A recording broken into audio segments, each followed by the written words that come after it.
Bonsoir. Au sommaire de ce JT, après la série de braquages de bureaux de tabac ces derniers jours à Lyon, les professionnels montent au créneau pour dénoncer ces violences. Les réactions des prostituées après la résolution prise à l'Assemblée nationale visant à l'abolition de la prostitution en France. Et enfin, l'OL espère un miracle ce soir à Zagreb. Les Lyonnais jouent leur place en 8e de finale de Ligue des Champions. La série noire de braquage de bureaux de tabac continue à Lyon. Hier encore, 2 buralistes ont été attaqués à Oullins et à Vèze, soit 4 agressions en 10 jours. Des chiffres qui sont en hausse, tout comme la violence qui accompagne ces attaques.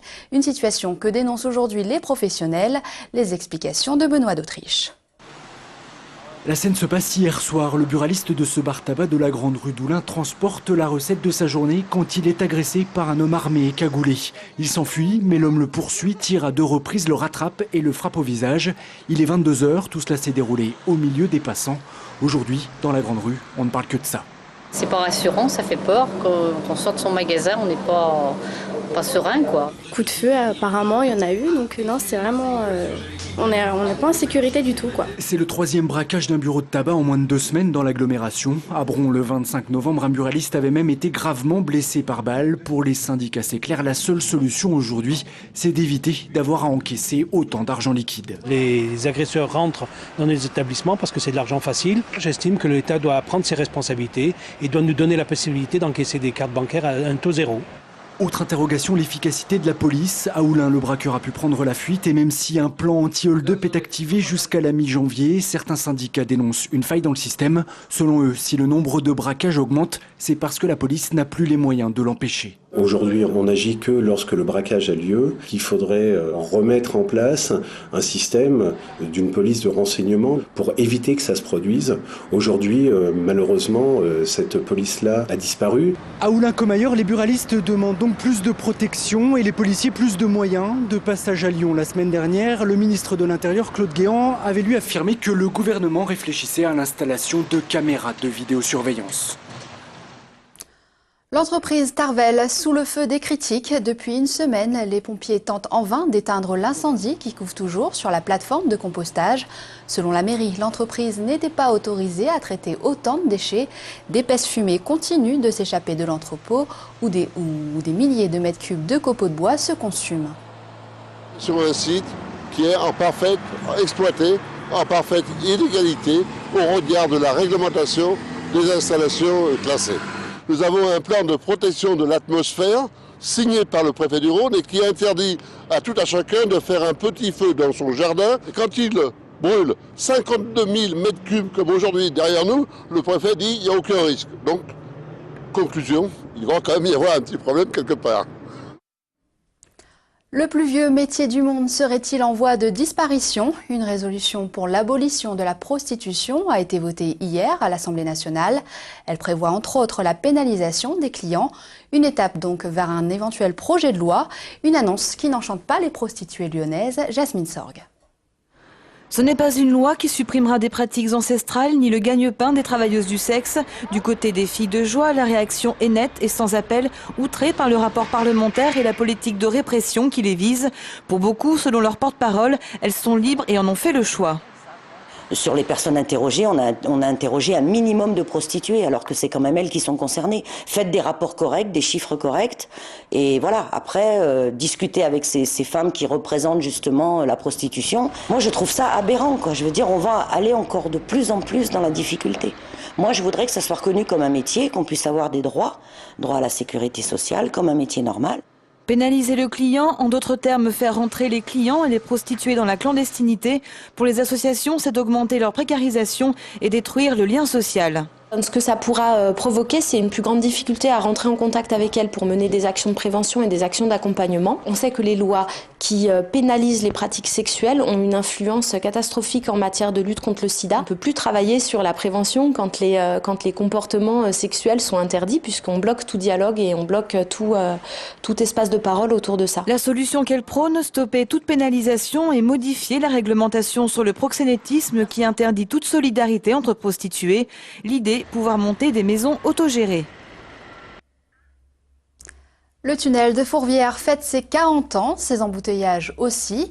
Inauguré le 8 décembre 1971, 110 000 automobilistes l'empruntent chaque jour. C'est Louis Pradel, maire de Lyon à l'époque, qui a insisté pour que l'autoroute passe par le centre-ville. Transport toujours, et comment apprendre à mieux conduire avec un simulateur? C'est ce que propose la société de transport TNT à ses chauffeurs de camions grâce à une formation spécifique. Objectif, faire baisser le nombre d'accidents et adopter une conduite plus économique.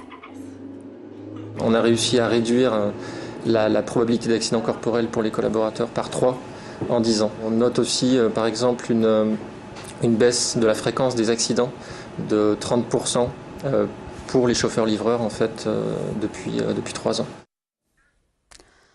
Un miracle ou l'élimination pour l'OL. Ce soir, les Lyonnais affrontent le Dynamo Zagreb pour une place en 8e de finale de Ligue des Champions. Mais la qualification relève quasiment de l'impossible. Félix Thomen. Depuis 2003, jamais l'OL n'a connu un printemps sans Champions League. La saison 2011-2012 risque donc d'être historique pour le club rhodanien. Car qu'on se le dise, voir les Lyonnais se qualifier ce soir sur la pelouse du Dynamo Zagreb pour le tour suivant de la C1 relèverait du miracle. On ne va pas se poser de questions.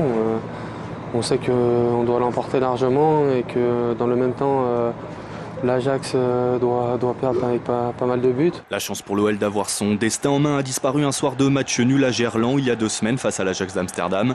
Avec un déficit de 7 buts à combler, non seulement Lyon doit l'emporter largement, mais doit aussi espérer que dans le même temps le Real écrase les Hollandais.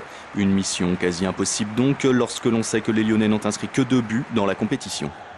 On va là-bas pour gagner déjà. Je pense que ça va être un match un peu compliqué. Je pense qu'ils vont vouloir gagner. Ils n'ont pas gagné encore en Champions League. On pouvait se poser la question, savoir si l'OL allait vraiment jouer sa chance à fond. Eh bien, la réponse est oui, parce que Rémi Garde a tout simplement envie de mettre la meilleure équipe possible. Il y aura beaucoup d'absents du côté de Zagreb, mais on peut trouver des joueurs ultra motivés parce que c'est la Ligue des Champions, parce que c'est une vitrine, parce que ce club de Zagreb ne joue que très rarement la Ligue des Champions. La soirée idéale, celle qui enverrait Lyon en 8e de finale, serait une victoire des joueurs de Rémi Garde 4-0, conjuguée à une défaite de l'Ajax 3-0. Réponse ce soir à partir de 20h45.